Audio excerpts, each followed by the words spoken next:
बहुत ही प्यारे बच्चिओ, अज आपां करांगे अखान। पहलां आपां मुहावरे ते अखान की जिहड़ी परिभाषा दसदे हां की हुंदे ये। मुहावरे शब्दां दे उस इकट्ठ नूं आख्या जांदा है जिन्हां दे शब्दी अर्थ होर होण ते भावार्थ होर। मुहावरे किसी भाषा की सुखमता नूं प्रगट करते हैं। मुहावरे किसी बोली की समर्था हुंदे हैं। इन्हां दा एक स्वरूप लोक अखान जां कहावतां हुंदा है। मुहावरे तो अखान किसी भी कौम के सभ्याचारक विरसे नूं इस तरह सूत्रिक ढंग नाल संभाल के रखते हैं जिवें कुझे विच समुंदर बंद किया गया होवे। बच्चों के ज्ञान के पद्धर नूं देखते हुए हेठां कुछ चोणवें अखान जिहड़े ने वो अंकित किए गए हैं। विद्यार्थी इन्हां नूं पढ़न ते समझण, इन्हां दी योग वरतों करनी सीखण। बेटा मुहावरे ते जिहड़े अखौतां ने पहलां इन्हां दे विच आपां फर्क लभदे आ की है, भिन्नता की है इहदे विच। मुहावरा ਵਧੇਰੇ करके क्रिया रूप की व्याकरणक संरचना का धारनी हुंदा है। मुहावरे के अंत ते आम तौर पर ना नी आदि आउंदे हन। अखौतां कावक जां वार्तक वर्गी संरचना दियां हो सकदियां। मुहावरे विच पूरी गल समाई नहीं हुंदी, वाकां विच वरते जाण नाल ही इन्हां विच लुके भावां दा बोध हुंदा है। अखौत एक अटल सच्चाई, भाव जां विचार आदि का पूर्ण प्रगटा करती है। इसनूं किसी कथन की पुष्टि वजों कहा जाता है। मुहावरा काल, वचन, लिंग, पुलिंग ते क्रिया अनुसार बदल जा सकता है। अखौत विच अजिहा बदलाव नहीं हुंदा। वाक विच वरतन वेले मुहावरे के रूप विच कुछ तब्दीली आ जाती है। अखौत का रूप निश्चित रहिंदा है। मुहावरे विच अर्थ विस्तार हुंदा है। यह अर्थ विस्तार व्यंजना शक्ति राही नवीं भाषा घाट विचों प्रगट हुंदा है। अखौतां विच समाजिक जिंदगी के परस्पर टाकरे जां सुमेल के एकांगर रूपक बिंब विचों नਵੇਂ अर्थ उत्पन्न किए जाते हैं। मुहावरियां की उत्पत्ति पिछों कोई कथा जां प्रसंग नहीं हुंदा। आम तौर पर अखौतां की उत्पत्ति पिछे कोई कथा जां प्रसंग हुंदा है। विद्यार्थियों लिए मुहावरियां ते अखौतां विचली उपरोक्त भिन्नता नूं जानना ते समझना बहुत जरूरी है। मैं पहलां भी कहा बेटा कि जिहड़े विद्यार्थियों नूं इस गल बारे भी जानना चाहिए कि कोई अखौत किहड़ी स्थिति विच किवें वरती जाती है। इस पाठ पुस्तक विच कुछ अखौतां का प्रयोग उन्हां दी वरतों स्थिति दस के किया गया है। यह प्रयोग वार्तालाप शैली जां बयानिया शैली विच किया जा सकता है। ठीक है बेटा, तो आपां हुण पहलां अखौता करके देखते हैं। ओह किहड़ी गली जिथे भागो नहीं खली। साडे पिंड दा गुरजीत सिंह पिंड दे हरेक मसले विच शामिल हुंदा है। तां उसनूं देख लोग कहंदे ने हर थां देख के ते ओह किहड़ी गली जिथे भागो नहीं खली। ਉਹ दिन डुब्बा जद घोड़ी चढ़िया कुब्बा। पिता कहता कि मैनू आस है कि सुखदेव इस बार जरूर अपनी श्रेणी विचों अव्वल आवेगा। अध्यापक कहता मैं उसदियां आदतां तो चंगी तरह जानू हाँ, वह मेहनत बिल्कुल नहीं करता। ठीक है, तो उस दिन डुब्बा जद घोड़ी चढ़िया कुब्बा। वह नार सुलखणी जिहदे पहलां जाई लक्ष्मी। नीलम की नूह ने लड़की नूं जन्म दिता तो गवांढण सवित्री अफसोस करदियां होया कहन लगी कि कुड़े नीलम तेरा पुत्र तां कबीलदार हो गया, धी दा प्यो बन गया बेचारा। वो कहंदी कि सानू तो खुशी जम्मी दी खुशी बथेरी है, मेरी नूह तां भागा वाली है। एवें सियाणियां ने ताणी कहा कि वह नार सुलखणी जिहदे पहले जाई लक्ष्मी। नीलम ने उसनूं उत्तर दिता। औले दा खादा ते सियाणे दा कहा पिछों पता लगता है। विनोद के मापे उसनूं हमेशा कहते सन कि मोटरसाइकिल हौली चलावे, पर उसने उन्होंने एक ना मनी। जद उस दुर्घटना विच उसने अपनी लत्तां तड़वा बैठा तो वह हस्पताल विच पए नूं अपने मापिਆਂ ਦੀਆਂ वार-वार नसीहतां याद आउंदियां सी ते ओह सियाणिਆਂ ने ठीक ही कहा कि औले दा खादा ते सियाणे दा कहा पिछों पता लगता है।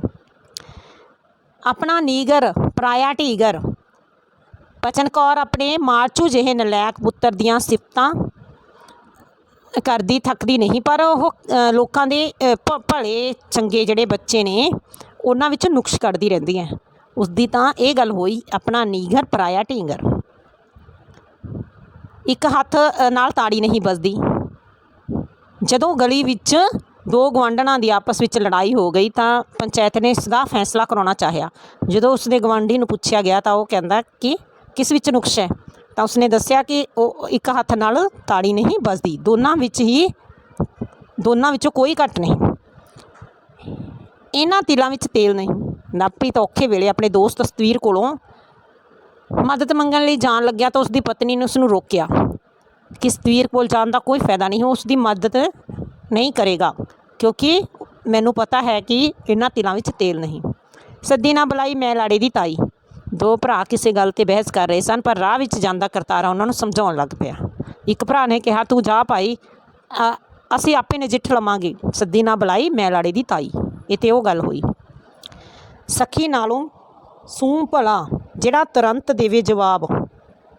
ਸੋਹਣ ਲਾਲ ਦੇ ਮਿੱਤਰ ਨੇ ਉਸ ਤੋਂ 50,000 ਰੁਪਏ ਮੰਗੇ ਤਾਂ ਸੋਹਣ ਲਾਲ ਨੇ ਕਿਹਾ, ਭਰਾਵਾ ਮੇਰੇ ਕੋਲ ਇੰਨੇ ਪੈਸੇ ਨਹੀਂ ਹੈ ਅਤੇ ਨਾ ਹੀ ਦੇ ਸਕਦਾ ਹਾਂ, ਤੂੰ ਕੋਈ ਹੋਰ ਹੀਲਾ ਕਰ। ਮੈਂ ਤੈਨੂੰ ਝੂਠੇ ਲਾਰਿਆਂ ਵਿੱਚ ਨਹੀਂ ਰੱਖਣਾ ਚਾਹੁੰਦਾ, ਕਿਉਂਕਿ ਸਿਆਣਿਆਂ ਨੇ ਕਿਹਾ, ਸਖੀ ਨਾਲੋਂ ਸੂਹ ਭਲਾ ਜਿਹੜਾ ਤੁਰੰਤ ਦੇਵੇ ਜਵਾਬ। ਸਹੇ ਦੀ ਨਹੀਂ ਪਹੇ ਦੀ ਪਈਏ। ਪਨੀਤ ਘਰੋਂ ਬਿਨਾਂ ਦੱਸੇ 200 ਰੁਪਏ ਲੈ ਕੇ ਦੋਸਤਾਂ ਨਾਲ ਫਿਲਮ ਦੇਖਣ ਚਲਾ ਗਿਆ। ਜਦੋਂ ਵਾਪਸ ਮੁੜਿਆ ਤਾਂ ਉਸਦੀ ਮਾਂ ਨੇ ਉਸਨੂੰ ਚਪੇੜਾਂ ਲਾਈਆਂ ਅਤੇ ਖੂਬ ਝਿੜਕਿਆ। ਤਾਂ ਪਨੀਤ ਦੀ ਭੂਆ ਕਹਿਣ ਲੱਗੀ, ਭਲਾ 200 ਰੁਪਏ ਪਿੱਛੇ ਤੂੰ ਇੰਨੀ ਕੁ ਕਿਉਂ ਕਰਦੀ ਹੈ? ਉਸਨੇ ਕਿਹਾ ਕਿ ਭੈਣ ਜੀ 200 ਰੁਪਏ ਦੀ ਗੱਲ ਨਹੀਂ, ਇਹਦੀਆਂ ਆਦਤਾਂ ਵਿਗੜਨ ਦੀ ਹੈ। ਮੈਨੂੰ ਸਹੇ ਦੀ ਨਹੀਂ, ਮੈਨੂੰ ਪਹੇ ਦੀ ਪਈ। ਪਨੀਤ ਦੀ ਮਾਂ ਨੇ ਜਵਾਬ ਦਿੱਤਾ। ਹਸਾਏ ਦਾ ਨਾਂ ਨਹੀਂ ਰਵਾਏ ਦਾ ਨਾਂ ਹੋ ਜਾਂਦਾ। ਆਪਣੀ ਭਾਣਜੀ ਨੂੰ ਆਪਣੇ ਕੋਲ ਰੱਖ ਕੇ ਪੜ੍ਹਾਉਣ ਦੀ ਜਿੱਦ ਛੱਡ ਦੇ। ਜਦ ਬੱਚਾ ਆਪਣੇ ਕੋਲ ਰਹਿੰਦਾ ਹੋਵੇ ਤਾਂ ਪਿਆਰ ਤਾਂ ਆਪਾਂ ਕਰਦੇ ਹੀ ਹਾਂ, ਪਰ ਜੇਕਰ ਗਲਤੀ ਕਰੇ ਤਾਂ ਝਿੜਕਾਂਗੇ। ਤਾਂ ਇਸ ਤਰ੍ਹਾਂ ਹਸਾਏ ਦਾ ਨਹੀਂ ਰਵਾਏ ਦਾ ਨਾਂ ਹੋ ਜਾਂਦਾ। ਕਾਂਤਾ ਦੀ ਸੱਸ ਨੇ ਉਸਨੂੰ ਸਮਝਾਉਂਦਿਆਂ ਕਿਹਾ, ਹੱਥ ਪੁਰਾਣੇ ਖੌਂਸੜੇ ਬਸੰਤੇ ਹੋਰੀ ਘਰ ਆਏ। ਬਲਜੀਤ ਆਪਣੇ ਮਾਪਿਆਂ ਅੱਗੇ ਹਮੇਸ਼ਾ ਵਿਦੇਸ਼ ਜਾਣ ਦੀ ਰੱਟ ਲਗਾਈ ਰੱਖਦਾ ਸੀ। ਉਸਦੇ ਪਿਓ ਨੇ 5 ਵੀਘੇ ਜ਼ਮੀਨ ਵੇਚ ਕੇ ਉਸਨੂੰ ਵਿਦੇਸ਼ ਭੇਜ ਦਿੱਤਾ, ਪਰ ਜਦੋਂ ਉਹ ਸਾਲ ਕੁ ਬਾਅਦ ਵਾਪਸ ਖਾਲੀ ਹੱਥ ਘਰ ਆ ਗਿਆ ਤਾਂ ਲੋਕ ਕਹਿਣ ਲੱਗੇ, ਹੱਥ ਪੁਰਾਣੇ ਖੌਂਸੜੇ ਬਸੰਤੇ ਹੋਰੀ ਘਰ ਆਏ। ਹੱਥੀਂ ਦਿੱਤੀਆਂ ਦੰਦੀਆਂ ਖੋਲ੍ਹਣੀਆਂ ਪੈਂਦੀਆਂ ਹਨ। ਜਤਿੰਦਰ ਕਈ ਸਾਲਾਂ ਤੋਂ ਨਕਲੀ ਘਿਓ ਤਿਆਰ ਕਰਕੇ ਵੇਚ ਰਿਹਾ ਸੀ।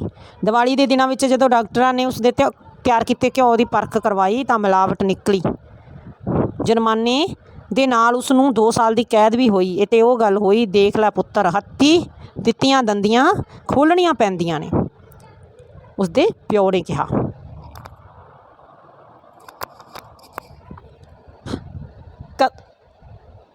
ਕੰਧਾਂ ਦੇ ਵੀ ਕੰਨ ਹੁੰਦੇ ਨੇ।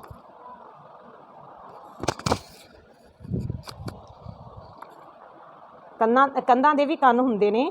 ਚਰਨਜੀਤ ਤੇ ਅਮਨਦੀਪ ਦੋਵੇਂ ਭਰਾ ਆਪਣੇ ਘਰ ਦੀ ਕਬੀਲਦਾਰੀ ਬਾਰੇ ਉੱਚੀ ਉੱਚੀ ਬੋਲ ਕੇ ਗੱਲਾਂ ਕਰ ਰਹੇ ਸਨ ਤਾਂ ਉਸਦੇ ਪਿਤਾ ਜੀ ਨੇ ਉਸਨੂੰ ਉਸਦੇ ਘਰ ਦੀ ਭੇਤ ਗੱਲ ਕਰਦਿਆਂ ਕਿਹਾ, ਆਵਾਜ਼ ਹੌਲੀ ਰੱਖਣੀ ਚਾਹੀਦੀ ਹੈ ਕਿ ਸਿਆਣੇ ਕਹਿੰਦੇ ਨੇ ਕਿ ਕੰਧਾਂ ਦੇ ਵੀ ਕੰਨ ਹੁੰਦੇ ਨੇ। ਹਾਥੀ ਲੰਘ ਗਿਆ, ਪੂੰਛ ਬਾਕੀ ਰਹਿ ਗਈ। ਜਦੋਂ ਕਿਰਤੀ ਦੇ ਮਾਮਾ ਜੀ ਨੇ ਪੁੱਛਿਆ ਕਿ ਪੁੱਤਰ ਤੇਰੀ ਡਾਕਟਰੀ ਦੀ ਪੜ੍ਹਾਈ ਕਿੰਨੀ ਕੁ ਰਹਿ ਗਈ, ਤਾਂ ਉਸਨੇ ਕਿਹਾ ਕਿ ਆਖਰੀ ਸਾਲ ਦੇ 2 ਪਰਚੇ ਹੀ ਰਹਿ ਗਏ, ਬਸ ਫਿਰ ਤਾਂ ਹਾਥੀ ਲੰਘ ਗਿਆ ਅਤੇ ਪੂੰਛ ਹੀ ਬਾਕੀ ਰਹਿ ਗਈ। ਮਾਮਾ ਜੀ ਨੇ ਕਿਹਾ, ਕੰਮ ਪਿਆਰਾ ਹੈ, ਚੰਮ ਪਿਆਰਾ ਨਹੀਂ। ਰਾਮ ਪ੍ਰਤਾਪ, ਹਰਜੀਤ ਤੇਰੇ ਦੋਵੇਂ ਮੁੰਡੇ ਬਹੁਤ ਸੋਹਣੇ ਸੁਨੱਖੇ ਹਨ, ਦੇਖ ਕੇ ਜਾਣੋ ਭੁੱਖ ਲੈਂਦੀ ਹੈ। ਤਾਂ ਹਰਜੀਤ ਸਿੰਘ ਨੇ ਕਿਹਾ, ਭਰਾਵਾ ਕੰਮ ਪਿਆਰਾ ਹੈ, ਚੰਮ ਪਿਆਰਾ ਨਹੀਂ ਹੁੰਦਾ। ਮੈਂ ਤਾਂ ਇਹਨਾਂ ਵੇਲੜਾਂ ਤੋਂ ਦੁਖੀ ਆਇਆ ਪਿਆ ਹਾਂ। ਕੰਮ ਦਾ ਡੱਕਾ ਦੂਰਾ ਨਹੀਂ ਕਰਦੇ। ਕੱਲੀ ਤਾਂ ਲੱਕੜ ਵੀ ਨਹੀਂ ਬਲਦੀ। ਵਿਧਵਾ ਮਨਜੀਤ ਕੌਰ ਦੇ ਦੋਵੇਂ ਪੁੱਤਰ ਆਪਣੇ ਪਰਿਵਾਰਾਂ ਸਮੇਤ ਵਿਦੇਸ਼ ਚਲੇ ਗਏ। ਇਕੱਲਤਾ ਕਾਰਨ ਉਹ ਬਹੁਤ ਉਦਾਸ ਰਹਿੰਦੀ ਸੀ। ਉਸਨੇ ਆਪਣੀ ਦੋਹਤੀ ਆਪਣੇ ਕੋਲ ਰੱਖ ਲਈ। ਚੰਗਾ ਹੀ ਕਹਿੰਦੇ ਹਨ ਕਿ ਇਕੱਲੀ ਤਾਂ ਲੱਕੜ ਵੀ ਨਹੀਂ ਬਲਦੀ। ਕਾਲੀ ਦੀ ਕਹਾਣੀ ਅੱਧਾ ਤੇਲ ਅੱਧਾ ਪਾਣੀ। ਬੰਦਨਾ ਕੱਲ ਤੂੰ ਰਜਾਈਆਂ ਦੇ ਗਿਲਾਫ ਚਾਦਰਾਂ ਸਮੇਤ ਕੱਪੜੇ ਤਾਂ ਬਹੁਤ ਧੋਤੇ, ਪਰ ਬਹੁਤੇ ਕੱਪੜੇ ਚੱਜ ਨਾਲ ਨਿਖਰੇ ਨਹੀਂ। ਬੀਜੀ ਕੱਲ੍ਹ 10 ਦਿਨਾਂ ਬਾਅਦ ਧੁੱਪ ਨਿਕਲੀ ਸੀ। ਮੈਂ ਸੋਚਿਆ ਛੇਤੀ ਛੇਤੀ ਜਿਹੜਾ ਆਪਣਾ ਕੰਮ ਨਿਪਟਾ ਲਵਾਂ। ਬੀਜੀ ਨੇ ਕਿਹਾ, ਬਸ ਧੀਏ ਤਾਂ ਹੀ ਇਹ ਹਾਲ ਹੋਇਆ। ਆਖੇ ਕਾੜੀ ਦੀ ਕਹਾਣੀ, ਅੱਧਾ ਤੇਲ ਅੱਧਾ ਪਾਣੀ। ਕਾਠ ਦੀ ਹਾਂਡੀ ਇੱਕੋ ਵਾਰ ਚੜ੍ਹਦੀ ਹੈ। ਪਿਛਲੇ ਸਾਲ ਤੁਸੀਂ ਅੱਖਾਂ ਦਾ ਕੈਂਪ ਲਾਉਣ ਲਈ ਪੈਸੇ ਲੈ ਗਏ ਸੀ, ਪਰ ਕੋਈ ਕੈਂਪ ਨਹੀਂ ਲੱਗਿਆ। ਅੱਜ ਤੁਸੀਂ ਗਰੀਬ ਲੜਕੀਆਂ ਦੇ ਵਿਆਹ ਲਈ ਚੰਦਾ ਮੰਗ ਰਹੇ ਹੋ। ਕਾਠ ਦੀ ਹਾਂਡੀ ਇੱਕੋ ਵਾਰ ਚੜ੍ਹਦੀ ਹੈ।